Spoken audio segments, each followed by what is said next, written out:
Yeah.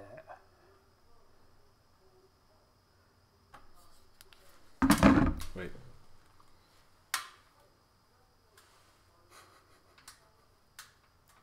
She's like, fuck you. Alright, we are back after a weird connection failure. That was very weird. It's the first time. At least that specific problem. Okay, where'd we leave off? Were we saying anything? Don't know. We were playing the clip and I just stopped it. Right. Let's rewind a little bit. Across the board. Those candidates reflected their districts well. They reflect their constituencies well. Connor Lamb in your state probably has a slightly different slant on these things, but fundamentally the values, I think, are very consistent. And so the Republicans are running with the word socialism. They're trying to say... They're trying to scare people. Scare people. It's communism. It's Venezuela, Trump says. We're going to be living in Venezuela. I grew up in... Yeah, that I definitely agree with. Yeah. You hear that a lot from a lot of... when Bernie was running, he's like, oh, he's a socialist. Socialism. It's like a trigger word for Republicans, conservatives. Because they think free market is prosperity. Red Scare. Free market is prosperity. Freedom. Who's your favorite team? The Cincinnati Yankees. Ah. Hey, Dan. Dan, we only give thumbs down here. No thumbs up, please. Just so you know. All right, let's continue. Canada, okay? We have socialized medicine.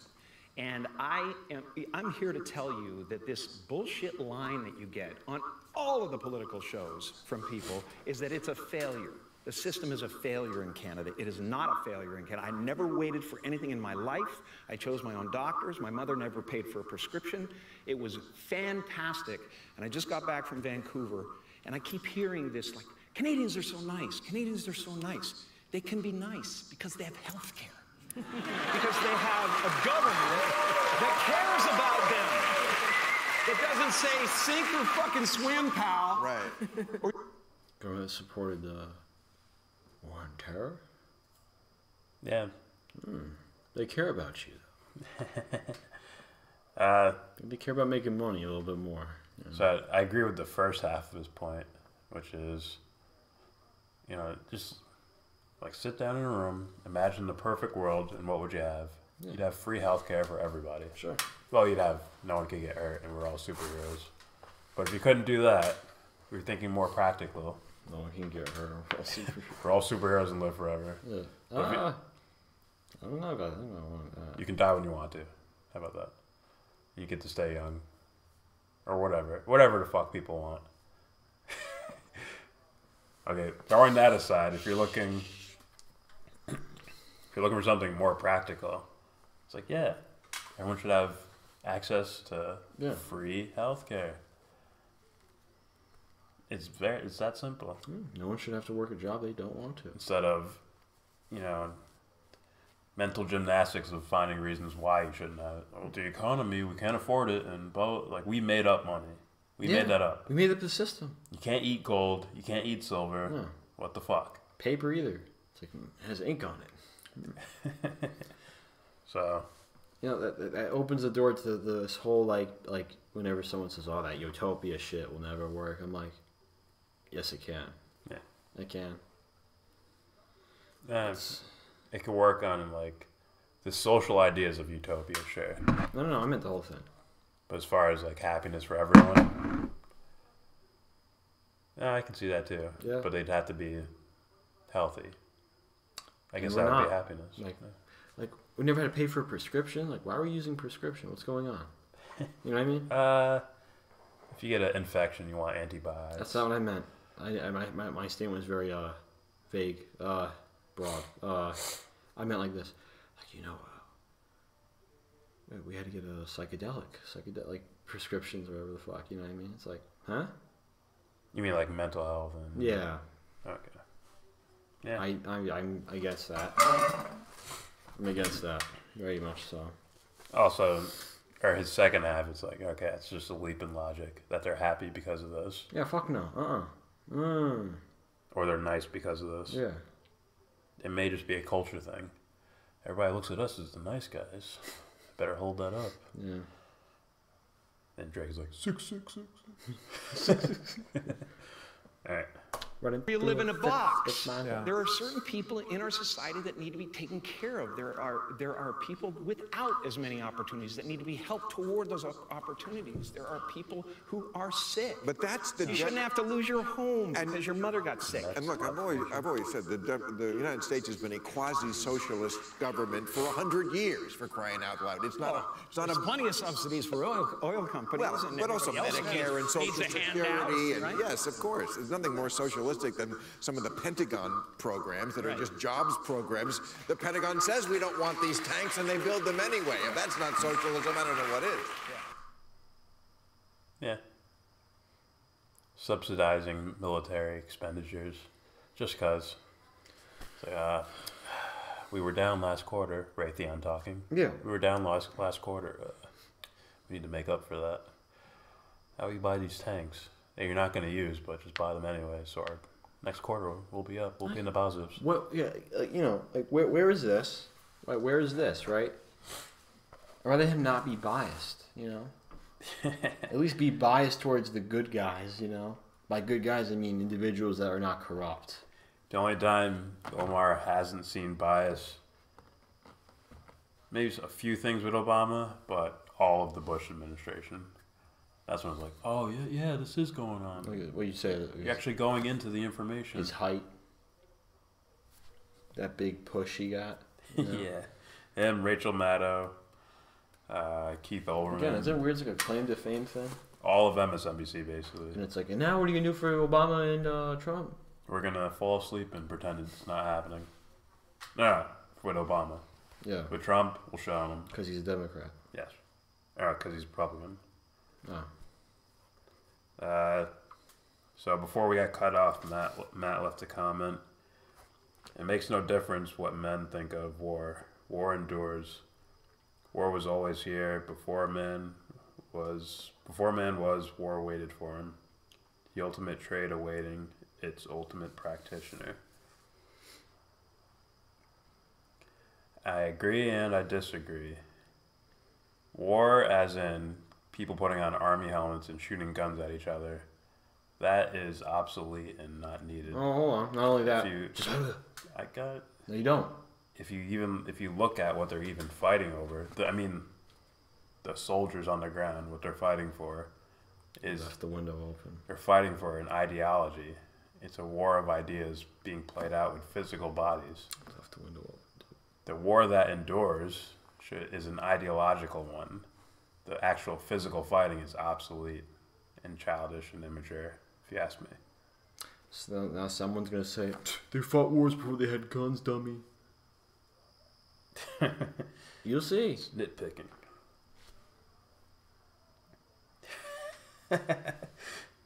Damn, Jim Carrey looks like he takes the same kind of dope Charlie Sheen does. Oh, damn. Just coke and horse. Fuck. What happened with Todd Frazier and the Mets? I don't fucking know. Fuck the Mets. Atlanta all day. And Expos. Canadian teams, huh? Yeah. It's because they're nicer. Nicer? They're nicer people. Nicer, huh? Alright. So, yeah. Once again, it just seems like I hate doing this because I want to hear celebrities. I want to hear what they have to say.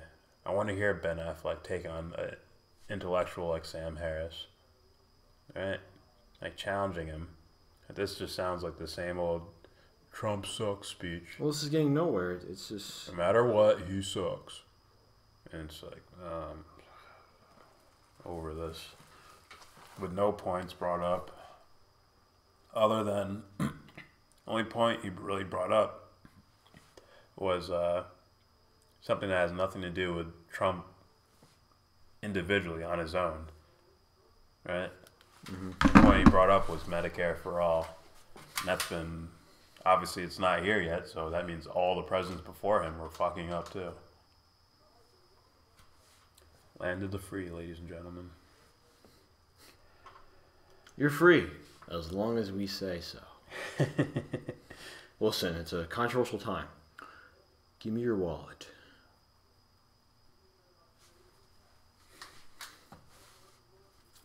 All right. Now he's like, give me your wallet. Here you go, Raytheon. No. Cheers. Listen, sir. It's a controversial time, and we just need to respect you. But you know.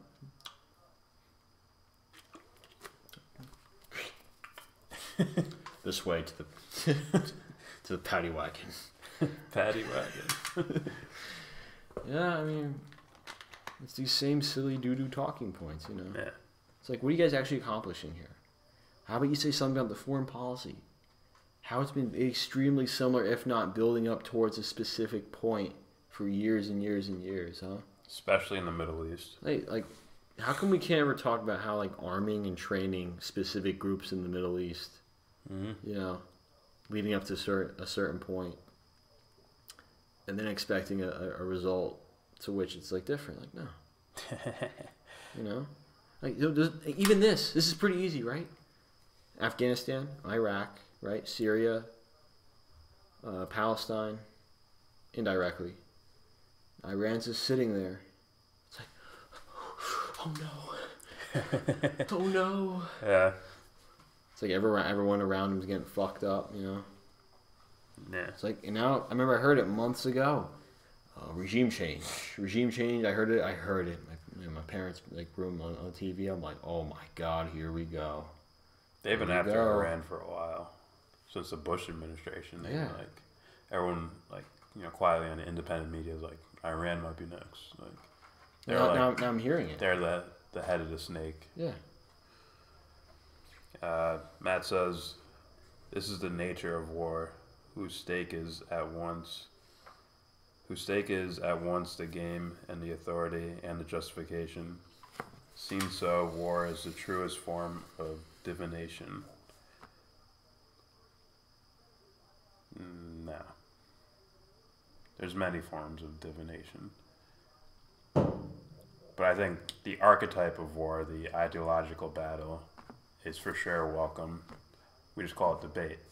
And we call people machine gunning each other. We call that war now. Well, I call it a result of stems from ignorance. Yeah. You know, it's like, oh, this is how you people solve your problems. War is the testing of one's will and the will of another within that large will, which, because it binds them, is therefore forced to select. War is the ultimate game because war is at last a forcing of the unity of existence. War is God. It sounds poetical. Which writer did you get this from? Was it a quote? I'm pretty sure it's from some writer. I don't know. All I can say is it's like, break that down. It's like, war is government's God. It's an ignorant, corrupt man. It's, you know. And we fall into the same thing over and over again. And people ask, like, who wins wars? I always say war. Yeah. War wins war. At the end of the day, whatever side wins, let's say that winner, someone topples them over, and another side wins. But there's one constant thread throughout the whole thing. That's war. Empires fall. And war is the winner. Every war. Yeah. It's like, we did it. No, you didn't. Not teams, not Destruction sides. did. Yes. Yeah. Murder won today. You know, all you guys did is just kill a bunch of people.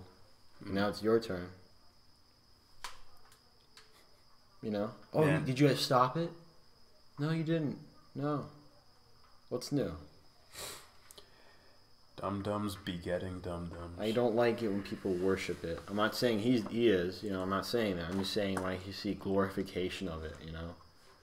It's like, oh, what a battle. Look at them all united, and it's like, I'm very disconnected, you know, if we're looking at it. Yeah, that's for the winners who write history books. Yeah. It's like, if we look at it glory when we won. It was righteous. Yeah, it was righteous. When we were fighting, it was righteous on our side, and we won. Okay. and God's on our side, and on and on and on. Yeah, okay, yeah. It's like,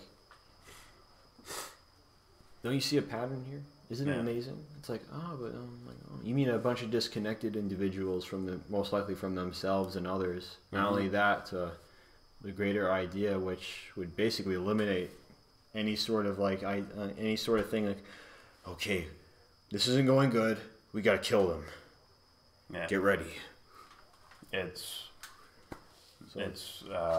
soldiers at the bottom of the hill with no vantage point, with their leader sending them off to war, standing on top of the hill that has the vantage point. And there's the stories about the kings go too. The kings fight as well. I'm like, just wait. Ready? That shit that's on his head is worth more than everything you got on you. Is that ironic? You know? It's a little odd, you know? Like the Pope, right? That motherfucker is dressed like a wizard, right? And that shit's gold, all right? It has to be, you know? Even if it's not, it's still worth more than a whole fucking town. Yeah. I might be exaggerating a little bit, but don't we see anything weird here, you know?